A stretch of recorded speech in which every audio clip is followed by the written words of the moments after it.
आत्ता जे माझे व्हिडिओ बघताय सेव्ह करीत त्यांना श्री स्वामी समर्थ. आणि आत्तापर्यंत माझे व्हिडिओ ज्यांच्यापर्यंत पोहोचले नाहीत अशा सेवेकऱ्यांना लगेच हा व्हिडिओ शेअर करा, सबस्क्राईब करा आणि लाईक करा, जेणेकरून आपल्या मार्फत एखाद्या सेवेकऱ्याला जास्तीत जास्त सेवा होईल आणि त्याची पण सेवा रुजू होईल स्वामीचरणी, याची आपण खात्री घेऊया.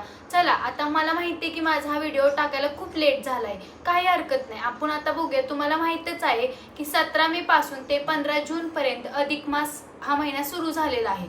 तर या महिन्याला वेगवेगळी अशी नावे दिलेली आहेत. काही जण अधिक मास म्हणतात, काही जण पुरुषोत्तम मास म्हणतात, काही जण मनमास म्हणतात आणि काही जण ह्याला धोंड्याचा महिना असंही म्हटलं जातं.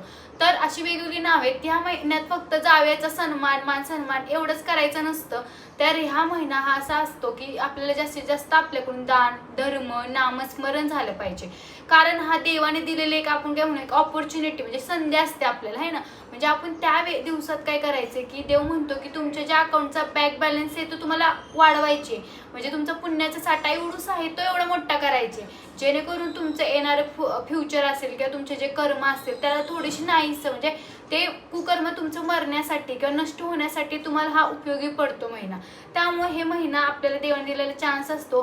तर या महिन्याचा सगळ्यांनी लाभ घ्या. आणि इथं तुम्हाला म्हणतो की या महिन्यामध्ये कोणती तुम्ही गोष्ट करा ना ती अधिकाधिक होते, म्हणजे सगळे ना वाढत जाते तुमची गोष्ट. दान असेल, धर्म असेल तुम्ही केला असेल किंवा नामस्मरण करता तुम्ही, हे सगळं तुमचं वाढत जात असतं. त्यामुळे तुम्ही नेहमी लक्षात ठेवा की तुम्हाला ह्या महिन्यात खूप असं नामस्मरण करायचं आहे. तर तुम्हाला माहीतच असेल की हा महिना कशासाठी असतो. तर हा महिना भगवान श्री विष्णूला समर्पित केलेला महिना आहे. म्हणजे ह्या दिवसात जास्त आपण भगवान श्री विष्णूची सेवा करतो. तर तुम्ही म्हणाल आता मी ह्या महिन्यात कोणते पारायण करू. एक जण म्हणाल की मला गुरुचरित्र करायचे, दुर्गा सप्तशतीचा पाठ करायचे, नवनाथांचं पारायण करायचे. असे खूप पारायण आहेत, खूप पुस्तक आहेत आपल्या ह्याच्यात, आहे ना, दिंडोरी मध्ये अवेलेबल आहेत. पण तुम्ही म्हणाल करायचं का नाही, तर मी सांगते नक्कीच करायचे. आपल्याला कुठल्याही देवाची सेवा करायचीच आहे जास्त. पण या महिन्यामध्ये मी टॅग करीनच, तुम्ही बघू शकता की श्रीमंत संक्षिप्त भागवत हे पारायण खूप महत्त्वाचं आहे, आपल्या गुरुमाऊलींनी सांगितलं आहे. आणि तुम्ही जाऊन बघू शकता आपल्या आजूबाजूच्या केंद्रात हे पारायण सुरू पण झाले असेल, काही जणांचं सुरू होणार आहे. तर लगेच आपलं नाव नोंदवा आणि त्या पारायणाचा लाभ घ्या.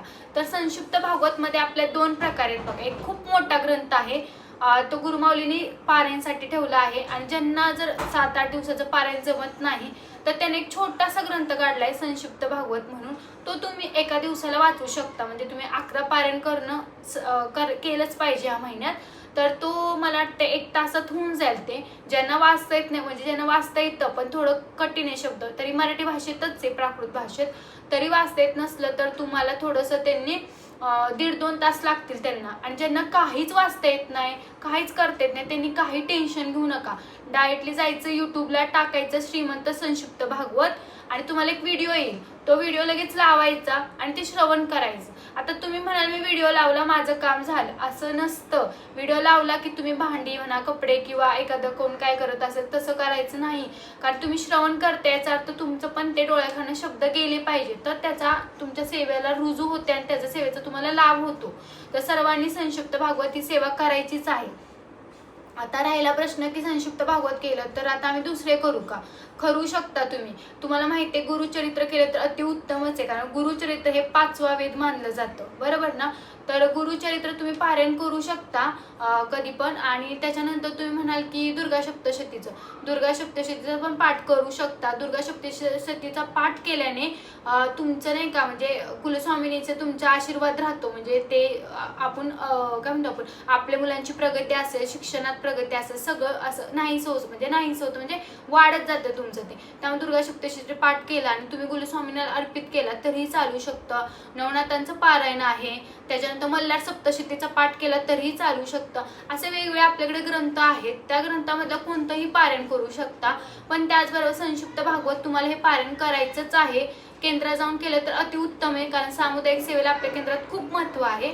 आणि जरी घरी केलं तरीही चालेल, गुरुचरित्र पारायण सुरू केलं तरी चालेल. आणि ज्यांना गुरुचरित्र पारायण सुरू करायचे त्यांना आदल्या दिवशी कोणती सेवा करावी आणि मग गुरुचरित्र पारायणला बसायचं असतं, हा नियम आहे. त्याचबरोबर गुरुचरित्र पारायणला बसायला कोणते नियम आहेत, मी कसे पाळू, काही समस्या असतील तर मी त्यासाठी तुमच्यासाठी एक व्हिडिओ टाकीनच. व्हिडिओ येण्याची तुम्ही म्हणजे मी नेक्स्ट व्हिडिओ तो गुरुचरित्र पारायणचा टाकीन.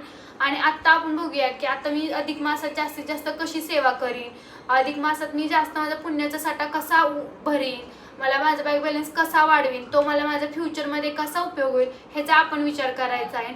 आणि इथं तुम्ही लक्षात ठेवा, तुम्ही बाहेर कुठेही गेला जरी तुम्ही आहे ना कंटिन्यू नामस्मरण करत राहावा, जेणेकरून तुमचा त्याचा लाभ मला होणार आहे का किंवा तुम्हाला होणार आहे का नाही, म्हणजे दुसऱ्यांना होणार का नाही, तो स्वतःला आपल्याला लाभ होणार, त्याचं आपलं कुठं ना कुठं तरी लिहिलेलं असतं.